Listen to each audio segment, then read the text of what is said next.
ఇంత రూపాల్లో వ్యక్తమవుతున్నటువంటి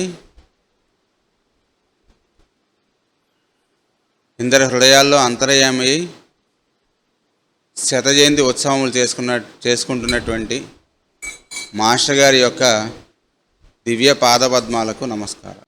ఇన్ని చోట్ల మనందరం కలిసి గురు పూజలు చేసుకోవడం, సేవా కార్యక్రమం చేసుకోవడం, ఈ అవకాశాన్ని మనకి ఆయన కల్పించడం,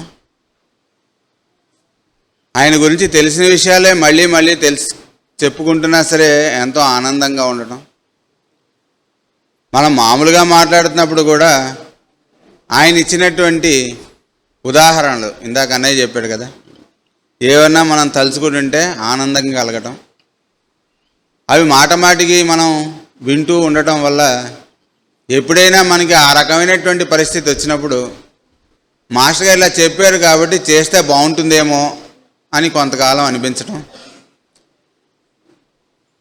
అలా కొంతకాలం అయిన తర్వాత అది చేయడానికి ప్రయత్నం చేయడంలో సులువు తెలియక మనదైన పద్ధతిలో వెళ్ళంగానే ఎదురు దెబ్బలు తగలటం, ఇదేమిట్రా ఇంతకీ మాస్టర్ గారి పనే కదా, అది చేస్తుంటే మనకెందుకు ఇలా అయింది అనిపించటం, మళ్ళీ దాని నుంచి మనని ఆయనే మళ్ళీ ఏ పుస్తకమో లేదా ఆయన లెక్చరో ఎక్కడో వెళ్తూనో వింటూనో లేదా పెద్దల ఉపన్యాసాలకు వెళ్ళి కూర్చుంటే అందులోనో ఇంకొకసారి ఎక్కడ పొరపాటు చేసామని సూచన చేయడం, అది సర్దుకోవడం, ఇలా సాగిపోతూ ఉన్న జీవితం. ఎందుకని మనం మాస్టర్ గారి దగ్గరికి చేరాము అంటే నాలాంటి వాడు గర్వపడి చెప్పచ్చు, ఏదో సాధన కోసం చేరామండి మేము చాలా సాధకులం ఏమిటనుకుంటున్నారు. మాస్టర్ గారి జీవితాన్ని మేము సారాంశాన్ని చూసి దాన్ని మా జీవితంలోకి ఆచరించడానికి మేము ఆయన వెంట నడుస్తున్నాం. నిజమేనా? సాయంత్రం 6 గంటలకి పొద్దున 6 గంటలకి మనం ప్రార్థనలో నమస్కారం చేసి, మాస్టర్ గారు నేను ఇంత మీరు చెప్పినటువంటి ప్రణాళికలో నడుస్తున్నాను, అయినా నన్ను ఎవరు గుర్తించట్లేదు అను, లేకపోతే మనకేదో మన పుట్టుక కారణమైనటువంటి వాళ్ళు మనని పెంచి పెద్ద చేసి వృద్ధిలోకి తీసుకొచ్చినట్టు తర్వాత మనకేదో వాళ్ళకన్నా పెద్ద డిగ్రీలు వచ్చాయని మనం అనుకుంటాం. అనుకుని వాళ్ళకన్నా మనకే ఎక్కువ తెలుసు అనుకుని వాళ్ళు ఏదైనా చెప్తుంటే మీకేం తెలియదండి, మాకు తెలుసు అది ఎలా చేయాలో మేము చేస్తాం, సరే చేయండి నాయన అంటారు. తర్వాత అక్కడికి వెళ్ళిన తర్వాత ఏం చేయాలో బోధపడక మళ్ళీ ఆయన్ని ఆశ్రయించడం. మనమే మాస్టర్ గారు చెప్పినటువంటి మార్గంలో ఉన్నామని గర్వపడి పక్కన ఇంకెవరన్నా మాస్టర్ గారి గురించి చెప్తుంటే వీడికి ఏం తెలుసు, మాస్టర్ గారు అంటే ఏదో చెప్తున్నాడు, వాడేదో పద్ధతిలో ఏదో రోజు మేము మాస్టర్ గారిని తలుచుకుంటామండి, నాకు తోచింది ఏదో ఆఫీస్కి వెళ్ళేటప్పుడు ₹1 ఇస్తానండి, అక్కడ ఏదో ముసలమ్మ ఉంది, అంతవరకు నేను దానం చేయగలుగుతానంటే ఏడిసాడు అని మనం గర్వపడటం, వాడికన్నా మనమే గొప్పవాళ్ళు అనుకోవటం, ఇలా తప్పుడు తలకలుగా అటు ఇటు.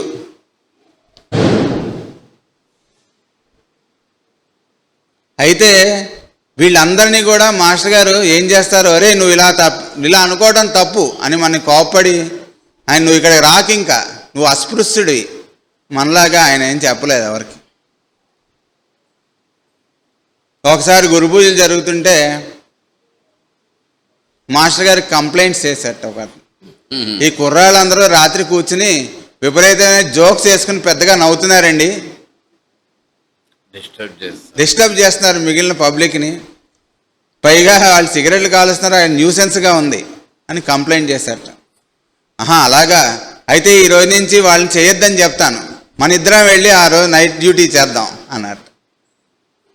ఏదో వేళకి తిని పడుకుని పొద్దున్న లేచి మీరందరూ కూడా పనిచేసి పెడుతుంటే ఫ్యాన్ కింద కూర్చొని ఉపన్యాసం చెప్పడానికి బాగానే ఉంది, కానీ నైట్ డ్యూటీ చేయమంటే ఇది ఎక్కడ తలనొప్పిరా బాబు. ఆయనకేమో పాపం అలవాటు లేని పని అది, 8 గంటలకల్లా సుఖశయనంలోకి వెళ్ళి పొద్దునే తెల్లవారుజాము బ్రాహ్మీ ముహూర్తంలో లేచి ఆయన సాధన చేసుకునేటువంటి సాధకుడు ఆయన. అంటే ఎవరెవరి శరీరం దేనికి పనికొస్తుందో మనకా తెలిసేది, ఎవరెవరిని ఎక్కడ నియమించాలో మనమా జడ్జి చేసేది. మాస్టర్ గారి దగ్గర ఎవరు దగ్గర ఉండాలో ఎవరు దూరం పెట్టాలో మనమా నిర్ణయించేది. మాస్టర్ గారి దగ్గర ఉన్నటువంటి వాళ్ళు ఎవరు మంచివాళ్ళు, ఎవరు చాలా మంచివాళ్ళు, ఎవరు చెడ్డవాళ్ళు, ఎవరు ఆయన ఉపయోగించుకున్న వాళ్ళు, ఇలా డిఫరెన్స్ చూడడానికే మనం మాస్టర్ గారి దగ్గరికి వెళ్ళేది. ఆయన చూసారా వీళ్ళందరిలో? ఆయన ఎవరిని చూశారు అంటే, ఆయన చెప్పారు ఒకసారి లెక్చర్లో, ఏంటి మందు ఇస్తున్నా లేకపోతే నా జీవితానికి కావాల్సినటువంటిది ఏదైనా చేస్తున్నా, ఎవరైనా నా దగ్గరికి వచ్చి అడిగినా సరే నేను చేస్తున్నటువంటిది ఒకే ఒక్క పని ఏమిటంటే మాస్టర్ సివివి గారి ఆజ్ఞని పరిపాలించడమే అని చెప్పారు. నా జీవితాన్ని మొత్తం నా భార్య బిడ్డలతో సహా నేను మాస్టర్ సివివి గారికి సమర్పణ చెందాను. ఆనాటి నుంచి ఈనాటి వరకు నాకు ఎవరిని ఏది అడగవలసినటువంటి పని రాలేదు, జీవితంలో వెనక్కి తిరిగి చూసుకోవాల్సినటువంటి పని రాలేదు అన్నారు. ఆయనంటే మహానుభావుడు కాబట్టి సివివి గారు ఆయన ఛానల్లో కనిపించారండి, ఆయనకు కావాల్సినటువంటిని చూశారు. ఆయనకి ఏమైనా కష్టమా? ఎప్పుడూ నవ్వుతూనే ఉంటారు మాస్టర్ గారు. అంటే మనకున్నటువంటివి ఆయనకు కూడా ఉన్నాయి. ఒకసారి ఒక ఫంక్షన్ జరుగుతుంట, ఈ అనంతకృష్ణ గారికిను వరాహమీరాచార్యకి మధ్యలో ఒక ఆయన ఉన్నారు, భాస్కరాచార్యులు గారని. ఆయన 3వ సంవత్సరం నడుస్తుంది, అస్వస్థతగా ఉంది. ఆ ఫంక్షన్ జరుగుతుంది, ఆయన శరీరం విడిస్తే నువ్వు ఇప్పుడు గందరగోళం చేయకు, వీళ్ళందరూ కంగారు పడతారు, ఇదంతా అయిన తర్వాత చూసుకుందాం అని అన్నారు ఆయన. ఆవిడ అలానే పెట్టుకుని వచ్చిన వాళ్ళు దండం పెట్టిన వాళ్ళందరినీ ఆశీర్వదించారు. అంటే వాళ్ళకి జీవితంలో ఇప్పుడు మనకి ఎవరన్నా పుట్టి వాడికి ఏదో దెబ్బ తగిలితేనే మాస్టర్ గారు అప్పటికి మీ ప్రేయర్ చేస్తూనే ఉన్నాం కదా ఇన్ని సంవత్సరాల నుంచి, మావాడికి ఎందుకు తగిలింది, బైక్ మీద వెళ్ళి ఎందుకు పడిపోయాడు, ఎందుకు ఫ్రాక్చర్ అయింది, మనం మాస్టర్ గారు నిలదీస్తుంటాం. ఇంత మేము మీ ప్రేయర్ చేసి మీ డిస్పెన్సరీలో ఇంత వర్క్ చేస్తుంటే మావాడికి ఎందుకు వచ్చింది అని అడుగుతాం కదా మనం. ఆయనేం అడగలే దాన్ని కూడా. అంటే జీవితాన్ని సమర్పణ చేయడం అంటే సుఖాలు సుఖమైనటువంటి వచ్చినప్పుడే కాదు, దుఃఖం కానీ సుఖం కానీ అనేటువంటివి ఎప్పుడు మనకి పోతాయి అంటే మనం ఎప్పుడైతే ఈ డిఫరెన్స్ని చూడటం మానేస్తాం. అంటే ఆ క్షణానికి అక్కడ ఏం జరుగుతుందో ఆ నిర్ణయం ఎవరిది? భగవంతుడిది. మనం చేయాల్సినటువంటిది ఏంటి? ఏ నిమిషంలో అయినా సరే అప్పుడు మన కర్తవ్యం ఏమిటి, మనం ఏం చేయాలి? గందరగోళం చేసి అక్కడ ఉన్నటువంటి ఆ జరుగుతున్నటువంటి కార్యక్రమం అంతా డిస్టర్బ్ చేయడం వల్ల ఉపయోగం ఏమన్నా ఉందా? అదంతా అయిపోయిన తర్వాత వీళ్ళ కార్యక్రమం వీళ్ళు చేశారు అంటే అటువంటి వారికి పక్కన ఎలా ఉంటారంటే భగవంతుడు పంపించినటువంటి ప్రణాళికలో ఆయన భార్య పిల్లలతో సహా నేను సమర్పణ చెందాను అంటే దాని అర్థం ఏంటి? ఆవిడ కూడా అంత సమర్పణగా ఆయన ఏం చెప్తే అది చేసేటువంటి సహధర్మచారిణి అయి ఉన్నారు. మాస్టర్ గారు స్పీచ్లో చెప్పారు, నేను ఇన్ని చోట్లకు వచ్చి మీ అందరికీ ఇవన్నీ చెప్పగలుగుతున్నానంటే దానికి కారణం ఒకటే, అంటే మా ఆవిడ నాకు పర్మిషన్ ఇచ్చింది, మీరు ఇలా బయటికి వెళ్ళడానికి వీల్లేదు, ఇంట్లోనే ఉండిపోండి, నేను చెప్పినట్టు వినండి అని ఆవిడ కనుక ఆజ్ఞాపించినట్టయితే నేను మీ ఎవరికి దొరికేవాడిని కాదన్నారు. అంటే త్యాగం, ఇందాక చెప్పారు కదా, త్యాగం ఏకైనా అమృతత్వం. మన అమృతత్వానికి చెందాలి అంటే ఈ సుఖానికి దుఃఖానికి కన్నా పైన ఏముంది, ఈ మరణానికి జననానికన్నా పైన ఏమున్నది అనేటువంటి దాన్ని మన మనస్సు స్పృశించదులేండి. ఆ పైన మన మనస్సు బుద్ధిగా మారి అది అక్కడ స్పృశించాలంటే మనం ఏం చేయాలి అంటే సేవ. చెప్పారు ఇందాకనే. సేవ అంటే ఏంటి? మాస్టర్ గారు చెప్పారు, సేవ అనేటువంటి దానికి ఇంగ్లీష్లో సర్వీస్ అని ఒక పేరు ఉందిట. దాన్ని కరెక్ట్ అయినటువంటి పద్ధతిలో ఉపయోగించడం ఉందిట, కొంచెం తప్పు అయినటువంటి పద్ధతిలో ఉపయోగించడం కూడా ఉంది. రెండు కరెక్ట్ అయినటువంటి ఫస్ట్ తప్పు అయినటువంటి పద్ధతిలో ఏంటంటే నేనేదో డాక్టర్ని, నేను సర్వీస్ చేస్తున్నాను అంటే వచ్చినటువంటి వాళ్ళకి ఏవో మందులు ఇచ్చి ఆ పేరును నేను డబ్బులు సంపాదించుకుంటున్నాను. అంటే నేనేదో ఉద్యోగం చేసి ఆ ఉద్యోగంలో వాళ్ళకి కావాల్సినటువంటి పని చేసి డబ్బులు సంపాదించుకుంటున్నాను, తద్వారా మనకు కావాల్సినటువంటి ఏదో చూసుకుంటున్నాను, తప్పేం కాదు. కానీ ఆ సర్వీసు కొంచెం తప్పైనటువంటి పద్ధతిలో, ఎందుకంటే మన గురించి మనం చేసుకునేటువంటిది సర్వీస్ అనిపించుకోదు. మరి కరెక్ట్ అయినటువంటి పద్ధతి ఏంటయ్యా అంటే, వాడి దగ్గర నుంచి మనకేమీ అవసరం లేనిటువంటి పద్ధతిలో ఉండి, వాడికి మన దగ్గర నుంచి అవసరమైనటువంటి పద్ధతిలో ఉన్నప్పుడు మనంతటా మనం వెళ్ళి ఈ భౌతిక శరీరంతో వాడికి కావాల్సినటువంటిది ఏదో చూడడం అనేటువంటిది నిజమైనటువంటి సేవ అని మాస్టర్ గారు మనకి సూచన చేశారు. నాబోటి వాడు మాస్టర్ గారు చెప్పినవని చిలక పలుకుల్లా ఇక్కడ పలుకుతాడు, కానీ దిగి వెళ్ళిన తర్వాత మన ఇంటికి వెళ్ళిన తర్వాత ఏం చేయాలి అంటే, ఎందుకు ఈ గురు పూజల్లో మాటి మాటికి మనం మాస్టర్ గారు చెప్పినటువంటిది మననం చేసుకుంటున్నాం అంటే, ఇక్కడి నుంచి మనం వెళ్ళిన తర్వాత ఈ ఛార్జింగ్ ఏదైతే ఉందో దాన్ని కరెక్ట్ అయినటువంటి సర్వీస్ అనేటువంటి మోటో అనేటువంటిది మనం డెవలప్ చేసుకోవడానికి ఉపయోగించుకోవాలి. అందుకనే అది ఒక్కటి చేయడం కోసమే మాస్టర్ గారు మనకి డిస్పెన్సరీస్ కానీ, గురు పూజలు అనేటువంటి బృంద జీవనాన్ని కానీ, క్లాసెస్ కానీ పెట్టడం, తర్వాత ఇక్కడికి వచ్చేటువంటి వాళ్ళు ఒకళ్ళతో ఒకళ్ళు పరస్పరత్వం. మనము గురు పూజలో పార్టిసిపేట్ చేస్తున్నాం, మనము ఒక కార్యకర్తలమే కదా, కార్యకర్తలు అందరిలో మనం కూడా ఒకళ్ళం. కానీ మిగిలిన వాళ్ళలో మనం ఏం చూస్తున్నాము? వాళ్ళు మాస్టర్ గారి యొక్క కార్యకర్తను మనకు గుర్తుంటున్నదా లేదా, లేదా డిఫరెన్స్ ఆఫ్ ఒపీనియన్ మనం డెవలప్ చేసుకుని వాళ్ళలో ఉన్నటువంటి దోషాలని చూస్తున్నామా? మనకు పోవాల్సినటువంటి పాచ్ అంతా అక్కడే ఉంది. అంటే ఒక వ్యక్తిలో మనం చూడవలసినటువంటిది ఏమిటి, వాళ్ళలోంచి తీసుకోవాల్సినటువంటిది ఏమిటి అంటే, మూర్ఖత్వాన్ని కూడా మాస్టర్ గారు స్తుతించారండి. ఏంటంటే, భగవంతుడి దగ్గరికి నన్ను చేర్చింది, నాకేమీ గిజ్జలు రావు, మిగిలిన వాళ్ళ సేవ జాంతానే, మాది దేశమే కాదు, మాది వేరే ఊరు, మా ఊరు కాదు అన్నారు. మరి ఏమిటయ్యా నిన్ను దేవుడి దగ్గర తీసుకొచ్చిందంటే, ఒకే ఒకటి ఉంది, నా మూర్ఖత్వం అనేది నన్ను దేవుడి దగ్గర తీసుకొచ్చింది, అలాంటి మూర్ఖత్వమైన గురువుకి నేను నమస్కరిస్తున్నానని చెప్పారు మాస్టర్ గారు. అంటే మాస్టర్ గారి దగ్గరికి వచ్చి చేరినటువంటి వాళ్ళు ఇంకెవరిని మన పని ముందైపోవాలనుకుని ప్రాధేయపడి మిగిలిన వాళ్ళందరికన్నా మనమే ముందెళ్ళి చూపించేసుకుందాం అని మిగిలిన వాళ్ళందరినీ పక్క దోసేసి ముందుకు వచ్చి చూసిన వాళ్ళని ఒకసారి గబాల మాస్టర్ గారు పిలిపించని చెప్పి మనందరూ రాసి ఇచ్చేశారనుకోండి, అప్పుడు మనకి డౌట్ వస్తుంది, ఏంటి మాస్టర్ గారు కదా చెప్పారు, అందరూ లైన్లో ఉంచే డిసిప్లైన్ ఉండాలని చెప్పారు అంటే ఎవరికో మర్చిపోతాం మనం కదా, చెప్పింది ఎవరికి అంటే గురువు ఎవరికయ్యారు అంటే శిష్యుడిగా ఉండదలుచుకున్న వాళ్ళు తప్ప మిగిలిన వాళ్ళందరికీ లఘువే అన్నారు.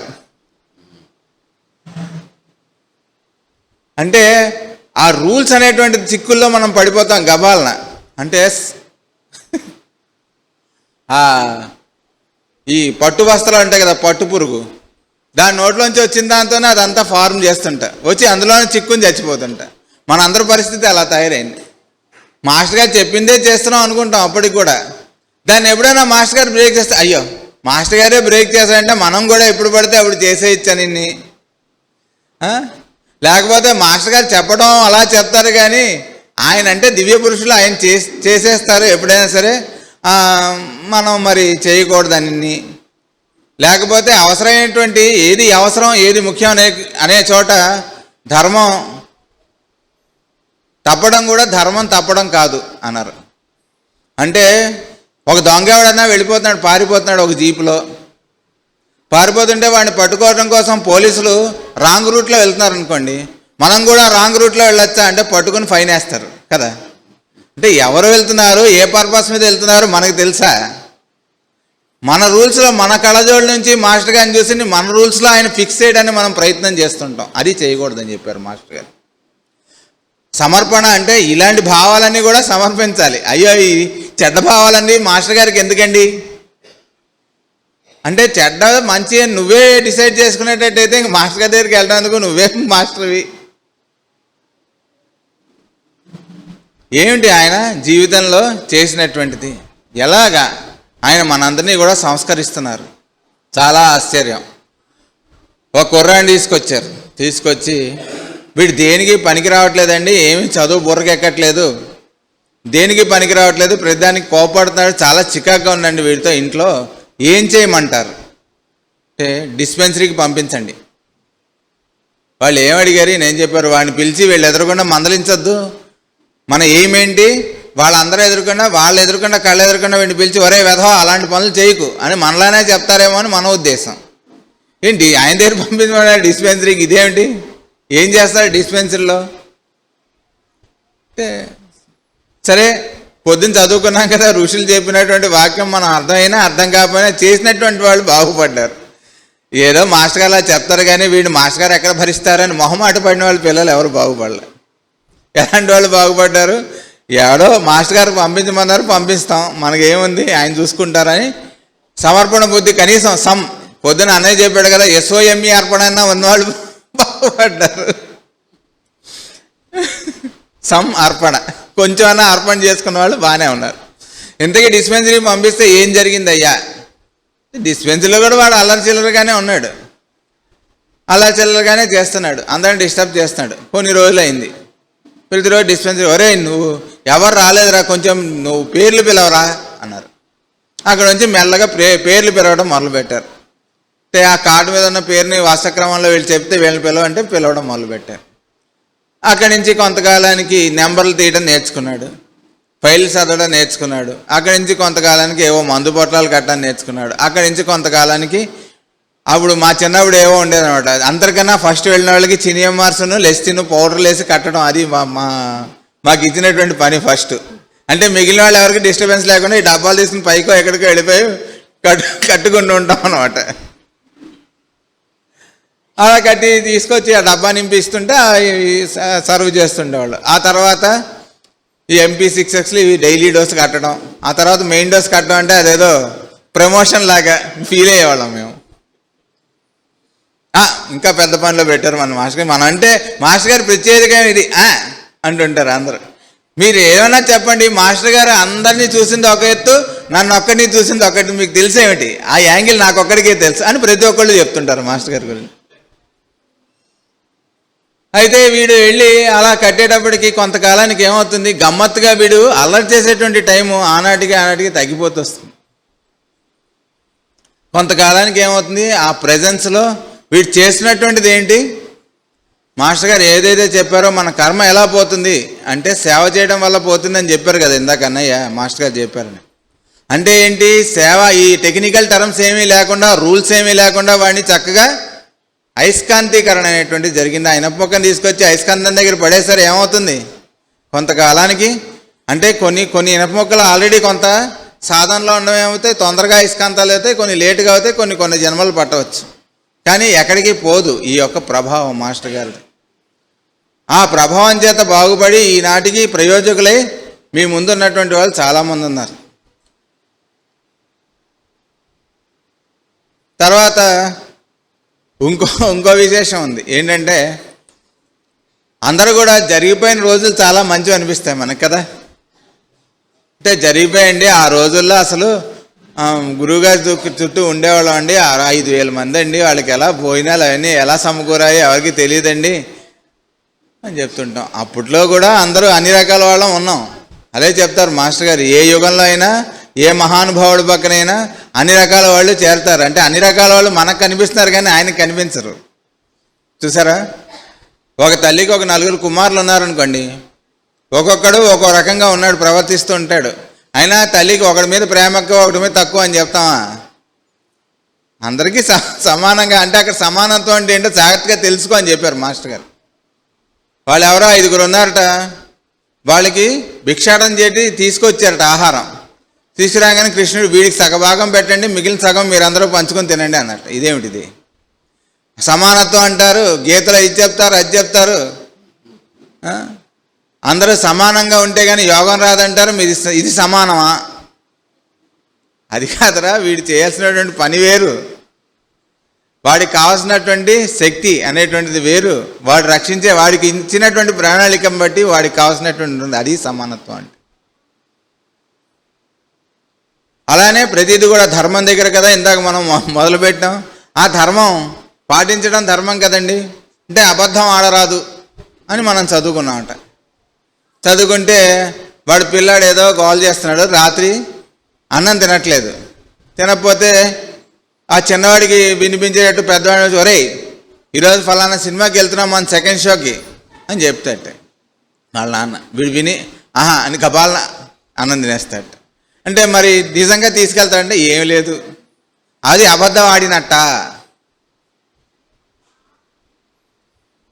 అలానే ఇంకోటి చెప్పారు మాస్టర్ గారు, ఒక ఆవిడ వెంట ఒకడెవడో పరిగెడుతున్నాడట ఆవిడని పట్టుకుందామని. ఆవిడ దిక్కుతోటగా ఈయన ఎదురుకొండ నుంచి అటువైపు వెళ్ళింట. వాడు వచ్చేట, ఎక్కడ ఆమె ఎటువైపు వెళ్ళింది అని అడిగాట. ఇప్పుడు ఆవిడ ఎటువైపు వెళ్ళిందో చెప్తే వాడు వెళ్ళి ఆ అమ్మాయిని ఏదైనా చేస్తే మరి ఆ పాపం అంతా మనకి తగులుతుంది. First point. అంటే పాపం తగలకుండా జాగ్రత్త పడడం అనేటువంటి దాంట్లో మనం చిక్కుపోయి ఉన్నాం కదా. పోనీ అటు వెళ్ళలేదు ఇటు వెళ్ళిందని చెప్దామా అంటే అబద్ధం చెప్పిన వాళ్ళం అవుతాం, ఈ పాపాన్ని మోయాల్సి వస్తుంది. ఎటు చూసినా పాపమే కనిపిస్తుంది, కానీ పుణ్యం ఎలా చేయాలి? అక్కర్లేదు నాయన, ఇంకో పద్ధతి ఉంది దానికి. అంటే ఇటు కాదు ఇటు వెళ్ళిందని అడ్డంగా కోయటం అనేటువంటిది నువ్వు అసత్యం ఆడినట్టు కాదు, ధర్మం ప్రకారం నడిచినట్లే అని చెప్పారు. శరణార్థులే ఎవరైనా వస్తే వాళ్ళకి మన సామర్థ్యాన్ని బట్టి వాళ్ళకి శరణు చూపించడం అనేటువంటిది కరుణ, దయ, శాంతి, దాంతి అనేటువంటివి, త్యాగం అనేటువంటిది. అంటే మనకేమవుతుందో అని ఆలోచించకుండా ఎవడైతే ముందుకు దూకి రక్షిద్దాం అని ప్రయత్నం చేస్తాడో వాడి జీవితం సార్థకం అవుతుంది. అలాంటి వాళ్ళు కావాల్సినటువంటి వాళ్ళు సమాజానికి. అలాంటి సమాజాన్ని అభివృద్ధి చేయడం కోసం జీవితాన్ని ధారపోసి కర్పూరంగా వెలిగించి కరిగించినది మాస్టర్ గారు లాంటి వాళ్ళ జీవితాలు. అటువంటి జీవితాన్ని జీవించి ఆయన ఏం చేశారు? ఆయన జీవితాన్ని అంతా మనకే ధారపోశారు. ఆయన చెప్పినటువంటి లెక్చర్స్లో మనకి రికార్డ్ అయ్యి వచ్చినటువంటివి ఒక 4వ వంతు అయి ఉండొచ్చు. రికార్డు కాకుండా నోట్సులు రాసుకుని ఉన్నటువంటివి ఇంకా కొన్ని ఉన్నాయి. అసలు నోట్సులు కూడా రాయకుండా వీటిలో కూడా చెప్పకుండా ఊరికనే సంభాషణలో చెప్పినటువంటివి చాలా ఉన్నాయి. ఎవరికి వాళ్ళకి విడివిడిగా చెప్పినటువంటివి. వాళ్ళు చెప్తుంటే చాలా ఆశ్చర్యంగా ఉంటుంది. ఒక ఆయన జ్యోతిష్ శాస్త్రాన్ని నేర్చుకోవాలండి మీ దగ్గర అన్నట్టు. అయితే మాస్టర్ గారి దినచర్య ఎలా ఉంది?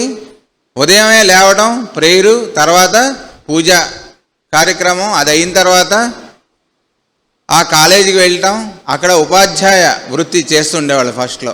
ఆ వృత్తి అయిన తర్వాత వెనక్కి రావడం, ఆ మందుల పెట్టెలను పుస్తకాలు తీసుకుని ఆ స్లమ్ ఏరియాస్లోకి వెళ్ళడం, ఆ తర్వాత ఎప్పుడు వస్తారో తెలియదు, వచ్చి మళ్ళీ స్నానం చేసి ఏదో తినడమో తాగడమో చేసి తర్వాత ఈయన డిక్టేట్ చేస్తుంటే పుస్తకాలు రాస్తూ ఉండాలన్నమాట. ఆయన ఎప్పుడు పడుకునేవాళ్ళో మళ్ళీ ఎప్పుడు లేచేవాళ్ళో రోజు. అంటే ఏదో గురు పూజలకు వచ్చినవాడు మనం పొద్దునే లేచాం, ఆహా శబాష్ శబాష్ అనుకోవచ్చు నావాడు, అలాంటి వాడు ప్రేయర్ చేశాడని. కానీ రోజు అలానే దినచర్య గడపడం అనేటువంటిది చేయవచ్చా అంటే చేయవచ్చనే ఆయన జీవించి చూపించారు. అంటే ఆయన అంటే మహానుభావుడు అంటే మనం చేయడానికి సిద్ధంగా లేమని అర్థం, అంతకన్నా ఏమి లేదు అందులో. ఆయన అంటే మహానుభావుడు కాబట్టి ఆయన అలా చేశాడండి, మనందరికీ సాధ్యమా? ఆ క్వశ్చన్ పోయిన తర్వాత రానైనా అప్పుడు సాధ్యపడుతుందని చెప్తారు అంతే. ఎవడైతే సిద్ధపడతాడో అలా చేయడానికి వాడికి ఆటోమేటిక్గా అవన్నీ సిద్ధిస్తుంటాయి. మనం చూస్తున్నాం మాస్టర్ గారి దగ్గర చాలామంది క్లాసులు నేర్చుకున్నారు కదా, చాలామంది ఆయనతో చాలా సన్నిహితంగా మెలిగారు కదా, ఇవన్నీ మనం చూస్తూనే ఉన్నాం. కానీ ఆయన చేసినటువంటి పనిని జీవితంలో పెట్టుకుని చేయడం మొదలుపెట్టిన వాళ్ళ జీవితాలు అంటే చుట్టుపక్కల పరిస్థితులు ఎలా ఉన్నా, కష్టాలు ఎలా ఉన్నా, అప్పులు, సంసారం అంతా ఎలా ఉన్నా వాళ్ళు హ్యాపీగా ఉండడం అనేటువంటిది మనం చూడగలుగుతాం. ఆ పాత వాళ్ళని ఎవరిని కదిలించినా మాస్టర్ గారు దయండి బాగానే ఉన్నాం, ఎలా ఉన్నారు మీరు? బాగానే ఉన్నాం. మా రాధాకృష్ణ తాతగారు ఉండేవాళ్ళు, ఆయనకి షుగర్ ఎప్పుడు 300 400 అలా ఉండేదన్నమాట. ఆయన ఎప్పుడు ట్యాబ్లెట్లు వేసుకొని మాకు తెలీదు, మన హోమియోపతి టించర్ వేసుకుని తాగేవాళ్ళు. ఆయన మామూలుగా దినచర్య అంతా చేసేవాళ్ళు, మా నాయనమ్మ గారికి కావాల్సినటువంటి చేసేవాళ్ళు, ఆ వంట చేసుకునేవాళ్ళు, అన్నీ చేసేవాళ్ళు. డిస్పెన్సరీ రోజు చూసేవాళ్ళు ఆయన ఇంట్లో. ఈ కార్యక్రమం అంతా జరుగుతుండేది. ఆయన ఎప్పుడు దేనికి భయపడలేదు, ఎప్పుడు గురు పూజలకు వచ్చినాడు అన్నీ సమానంగానే తినేవాళ్ళు, స్వీట్ కూడా తినేవాళ్ళు. ఆయన ఎప్పుడు భయపడలే, ఆయనకి ఎప్పుడు ఆ రకమైనటువంటి బాధలు ఏమీ రాలే. ఒకరోజు ఆయన రోడ్డు పక్కన ఫుట్పాత్ మీద నుంచుంటే ఈ ఇంజనీరింగ్ కాలేజ్ స్టూడెంట్స్ పోటీ పెట్టుకుని రాంగ్ రూట్లో వచ్చి ఆయన గుద్దితే 4 అడుగులు పైకి ఆకాశంలో లేచి పడ్డారు. దానివల్ల ఆయన 2 చేతులు 2 కాళ్ళు ఫ్రాక్చర్లు అయిపోయి పాపం. అయిపోయేటప్పటికి వాళ్ళని హాస్పిటల్లో చూసేటప్పటికి చూస్తున్నాంగా మనం ఆ షుగర్ రీడింగ్ 102 ఫాస్టింగ్లో వచ్చేటప్పటికి మీరు డయాబెటీస్ వచ్చింది, ఈ రోజు నుంచి మీరు జీవితాంతం మందులు వాడవలసింది అని సలహా ఇస్తున్నాం కదా మనమే పొద్దున్న లేచి. వాడికి ఎందుకు వచ్చింది, ముందు రోజు మామిడి పళ్ళు తిన్నాడా ఏం తిన్నాడా అవేం అడగడం లేదు. అంటే పేషెంట్తో మాట్లాడే పనే లేదు.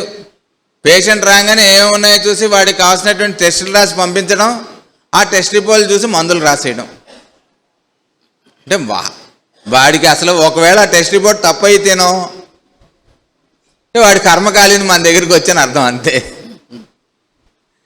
ఆ రకమైనటువంటి పరిస్థితుల్లో ఉన్నాం. ఈ రోజులో మన వైద్య రంగం చాలా అభివృద్ధి చెందింది అని కోతల కోసి లాభం లేదు. ఎదురుకుండా వాడికి కావాల్సినటువంటిది చేస్తున్నామా, మనం అనుకునేటువంటిది ఎదురుకుండా వాడికి రుద్దుతున్నామా అనేటువంటిది చూసుకోవాలి ఎవరికి వాళ్ళు. కాబట్టి ఆ రకమైనటువంటి అంటే మరి వాడి మీద కేసు వేద్దామండి, మనం ఏం చేయకుండా ఇంత మీరు మహానుభావులు మాస్టర్ గారు ఏం చెప్పారో అది జీవితంలో ఆచరించినటువంటి వాళ్ళు, మరి ఇలా జరగకూడదు కదా అంటే, ఏమంటారా అమ్మగారు తలుచుకుంటే మెట్ల మించి పడిపోయి ఫ్రాక్చర్లు అయ్యానుకో వాళ్ళని అడిగి ఏంటి లాభం, ఏం వద్దులే ఏం జరగాలో అదే జరుగుతుంది అని ఆయన హాస్పిటల్లోకి వెళ్ళిన తర్వాత ఈ షుగర్ చూసి ఇన్సులిన్ ఇచ్చి ఇచ్చేసి 2 కాళ్ళు 2 చేతులు కొయ్యల్లాగా అయిపోయి పాపం. లాస్ట్లో ఇటు అటు కదలాలి, గోక్కోవాలంటే ఎవరన్నా మా అత్తను పిలిస్తే గోకేవాళ్ళు పాపం.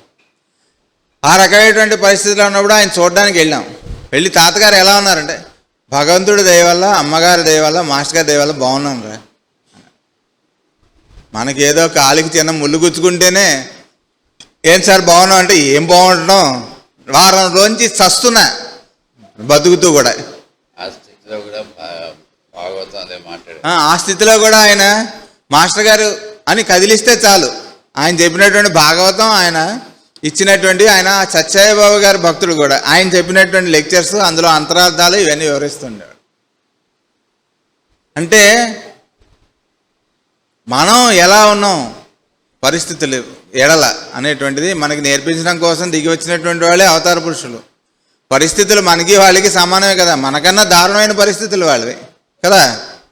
రామాయణం ఇందాక చెప్పారుగా, ఏంటంటే రేపు పట్టాభిషేకం అన్నట్ట, తెల్లవారగానే పట్టాభిషేకం క్యాన్సిల్, నువ్వు ఉన్న పడానా అడవులకి వెళ్ళాలి. మనం ఒప్పుకుంటామండి, కోర్టుకి వెళ్ళాం, మన అధికారం. మన తమ్ముడు ఒక గజం ఆక్రమించాలంటే ఊరుకుంటామా?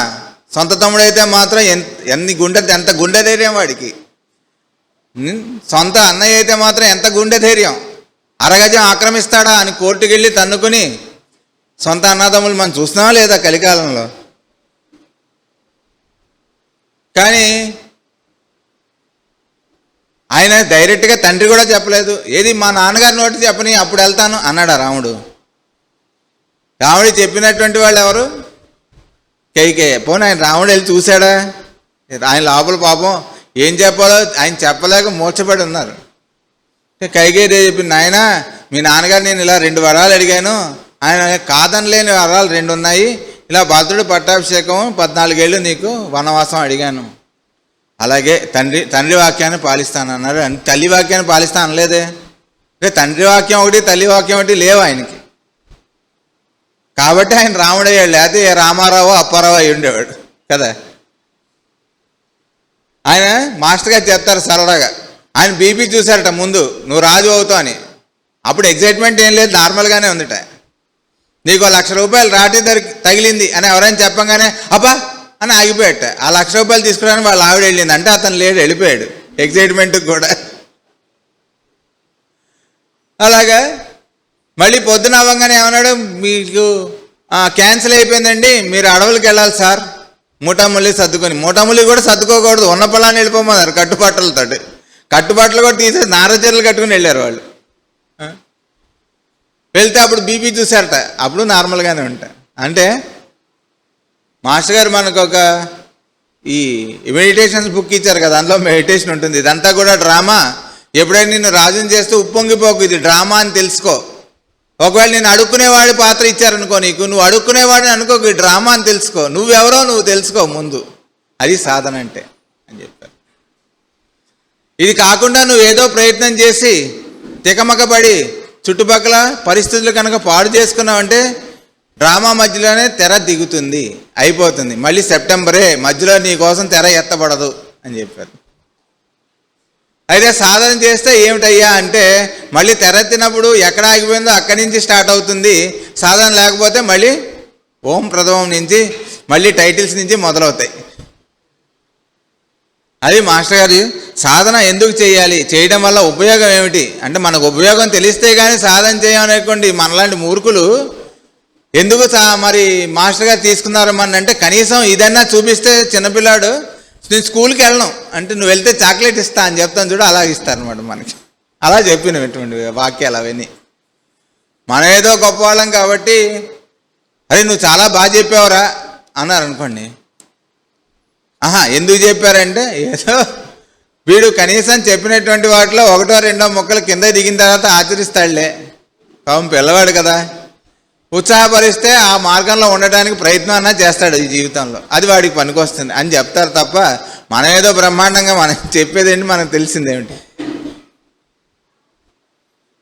అయితే ఇందాక మా బావ చెప్పాడు తల్లిదండ్రులు పిల్లలకి చెప్పడం అనేటువంటి విషయం.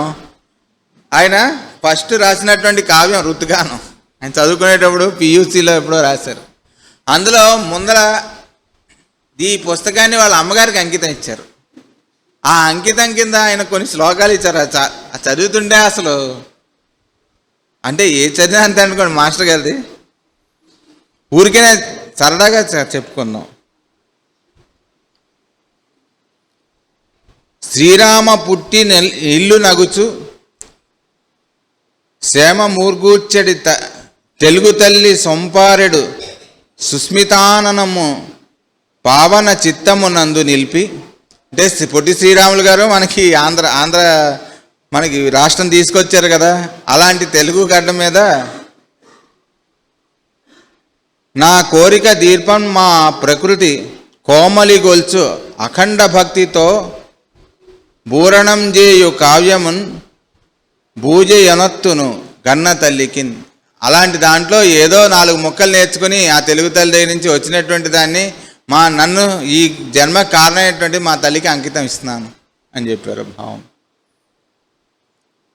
అన్నిటికన్నా మిన్నగా ఎమ్మల బిడ్డయన్రు ప్రేమ. ఈ ప్రపంచంలో అన్నిటికన్నా కల్మషం లేని ప్రేమ ఏంటయ్యా అంటే తల్లికి బిడ్డ ఎందున్న ప్రేమ, అంతే కదా. పాపం వాడు ఎలా ఉంటాడో, ఏమ్మా తిన్నావా అంటే వాడు తిన్నాడో లేదో నాయన అంటారు కదా. కనీసం ఇక్కడ ఉండి అమెరికా వెళ్ళిపోతే ఏంటమ్మా మీ బాధ, ఎందుకు డిప్రెషన్ వచ్చింది మీకంటే, ఏంటోనయ్యా ఆడు ఉద్యోగం అన్నాడు అక్కడ ఎక్కడో అమెరికాకి వెళ్ళిపోయాడు, ఏం చేస్తున్నాడో ఏమిటో ఎన్ని బాధలు పడుతున్నాడో అనుకుంటాం కదా.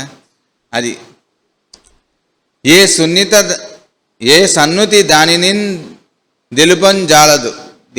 దాని గురించి ఎంత చెప్తే మాత్రం దానికి ఏం సరిపోతుంది, దానికి ఏమీ కొలమానం లేదు ఆ ప్రేమకి. మానవ మాతలందరూ సన్నుతమైన మా జనని స్వాంతమునందలి ప్రేమ నిస్తులం బెన్నిటికైన జన్మలకు ఈమెకే జనయింపం గోరెదన్. ఇంతమంది అమ్మల్లో కూడా మా అమ్మగారు మాకు చూపినటువంటి ప్రేమ వలన, ఆవిడ నేర్పించినటువంటి సంస్కారం వలన ఎన్ని జన్మలైనా మళ్ళీ ఈ తలకే పుట్టాలని కోరుకుంటున్నాను అని చెప్పారు మాస్టర్ గారు. కన్న రుణంబు తీర్చుకోనంగా గాదు సుమి, నువ్వు కన్నావు కాబట్టి నీ రుణం తీర్చుకోవడానికి కావ్యం రాసి నీకు అంకితం ఇస్తున్నాను. అది ఎంత మాట, ఇది ఎంత మాట. నా సన్నుత కావ్య పుష్పములు చాలవు 100,000. నిన్ను 100,000 ఎన్ని రాసి నీకు అంకితం ఇచ్చినా ఇదేం సరిపోదమ్మా. 100,000 తల్లి, ఇంకెన్నిటికైనా జన్మలకు నిట్లే రుణంబు దీర్పలేను. ఎన్ని జన్మలు వచ్చి ఇలాంటివి ఎన్ని లక్షలు 1000 రాసి నీకు ధారపోసినా సరే నీ రుణం నేను తీర్చుకోలేనమ్మా. నీ కన్న కుమారులందరూ గాంచుము ప్రేమ సార్ద్ర వీక్షలన్.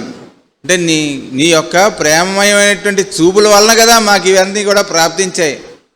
అంటే అందుకోసం కదా మాకు సంస్కారం వచ్చింది, ఆ సంస్కారం వల్ల కదా మేము ఇవన్నీ తెలుసుకోగలిగాం.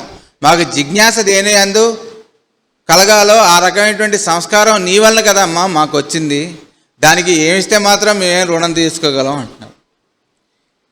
చెలియలి కట్టలేని త్వదశేష మహత్తర ప్రేమసాగరోత్కలితములౌ తరంగములు గానంగలేను. చెలియల కట్ట అంటే మనం చూస్తే ఈ సముద్రం ఆకాశం కలిసిన చోటు కనిపిస్తుంటుంది అన్నమాట. అలా కనిపించట్లేట. కనిపించకుండా తరంగాలు అలా వస్తూనే ఉన్నాయట అక్కడి నుంచి, వాటికి అంతు లేదు. పరిమళాస్పందనం విలను ద్వదీయమౌ విమల హృత్కమలంబు మదీయ కావ్యముల్ సరగున నీ కొసంగుటలు చంద్రునికిచ్చడి నూలిపోగు. అలా నీ ప్రేమ తరంగాల్లో మమ్మల్ని సంస్కరించి ఇంత వాళ్ళని చేసింది ఏదో నేను చిన్న కావ్యం ఇస్తున్నా అంటే చంద్రుడికో నూలిపోగు లాంటిది, అంతకన్నా గొప్ప విషయం ఏం కాదని. మాతవు సద్గుణోన్నతి సమంచితం జేయంగా నెంచు వేళలన్ మాతవు బాల్యమందెప్పుడో మప్పిన భాగవతానన పద్యముల్ త్రాతలున్ నాకు నో జనని ధన్యుండ నీ ఎడంబాటు వేళన్ వేతపించి పాడుకొని నిన్ను స్మరింతు వాణి వెల్గులన్. అంటే చిన్నప్పుడు ఆవిడ భాగవతం అవన్నీ ఆయనకి శ్లోకాలు పద్యాలు నేర్పించిందనమాట. నేర్పించి ఆయన చిన్నతనంలోనే కాలం చేశారు. ఆవిడని తలుచుకుంటూ ఆ భాగవతం అవన్నీ ఆవిడ చెప్పినటువంటి కథలు ఆ పద్యాలు ఆయన అందరినీ మననం చేస్తూ ఉండటం వల్ల ఆయనకి ఈ హృదయంలో ఈ రకమైనటువంటి పరిణామం ఏర్పడిందని ఈ చిన్న పుస్తకాన్ని మాస్టర్ గారు వాళ్ళ అమ్మగారికి అంకితం ఇచ్చారు. అంటే తల్లి బిడ్డలు లేకపోతే తండ్రి బిడ్డలు, తల్లిదండ్రులు బిడ్డలు ఒక్క సంబంధం ఏ రకంగా ఉండాలి, తల్లిదండ్రులు అంటే ఎలా మెలగాలి బిడ్డల అంటే వాళ్ళకేం తెలీదు, మనం కొట్టుకున్నా తిట్టుకున్నా వాళ్ళకేం తెలీదు అనుకుంటారట తల్లిదండ్రులు. మాస్టర్ గారి స్పీచ్లోనే ఉంది. కంటి పిల్లల్ని అలా పెట్టుకుని వైమని ఒకళ్ళ మీద ఒకళ్ళు లేస్తారట. లేచి వాళ్ళకేముంది, వాళ్ళకేం తెలుస్తుందే ఇదంతా అంటుంటారు. కాదు, వాళ్ళ హృదయాల మీద ఇవన్నీ కూడా ముద్రితం అవుతాయి, జాగ్రత్తగా ఉండండి అని చెప్పారు. లేకపోతే వాళ్ళ గురించో వీళ్ళ గురించో చాడీలు చెప్పుకుంటూ మన పిల్లవాడికి పాలిస్తుంటుంది. అమ్మలక్కలందరూ కలిసి కూర్చుని ఏమిటో అమ్మ ఆ రోజు ఆవిడ అలా అంది, అలా అంటానికి ఆవిడ నోరెలా వచ్చింది, ఇలాంటివన్నీ మాట్లాడుకుంటుంటారు. చక్కగా వీడు పాలు తాగుతా అవన్నీ వింటాడు. పెద్ద అయిన తర్వాత నువ్వేం చేసావు నాకు అని అడుగుతాడు కదా. అప్పుడు మనం బాధపడి లాభం లేదు, ప్రయోజనం ఏం లేదు.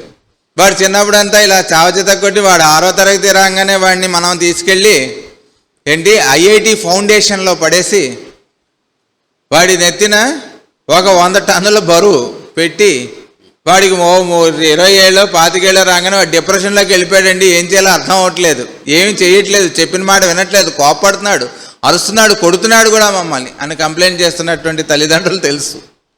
ఎందుకు చేస్తున్నాడంటే మనం ఎలా ప్రవర్తించామో దానివల్ల, ఆ సంస్కారాల వల్ల మనం ఇప్పుడు ఏం చేస్తున్నామో దాని మీద మనం రేపు ఆధారపడి ఉంటుంది. మనం వాళ్ళ ఏళ్ళ ఈ రోజున మనం ఎలా ప్రవర్తిస్తున్నాం అంటే వాళ్ళు మనకి అక్కరకు రావాలి అని ఇవన్నీ మనం నటించి లాభం లేదు. మనలో మార్పు వచ్చి, మన ప్రవర్తనలో మార్పు వచ్చి, వాళ్ళని మనం చూసేటువంటి చూపులో మార్పు వచ్చి, మాస్టర్ గారు చెప్పారు కదా, పూజ చేస్తున్నట్ట బాలగోపాల మంత్రం వస్తే వాళ్ళ పిల్లవాడు వచ్చి నైవేద్యం పెడతాను కళ్ళు తెచ్చేటప్పుడు పటికి బెల్లం మాయమైపోతాడు. రోజు ఏమవుతుందిరా, రే వీడెవడో వచ్చి నాకు పిల్లవాడు తీసుకెళ్ళిపోతున్నాడు, ఈ బాలగోపాల మంత్రం ఆ పాప ఆయన నైవేద్యం చేద్దామంటే ఉండట్లేదు, వీడిని దూరంగా కట్టేయండి అన్నాడు. ఆ మాత్రం బాలగోపాలని మనవాళ్ళలో చూడలేవా అని అడిగారట మాస్టర్ గారు.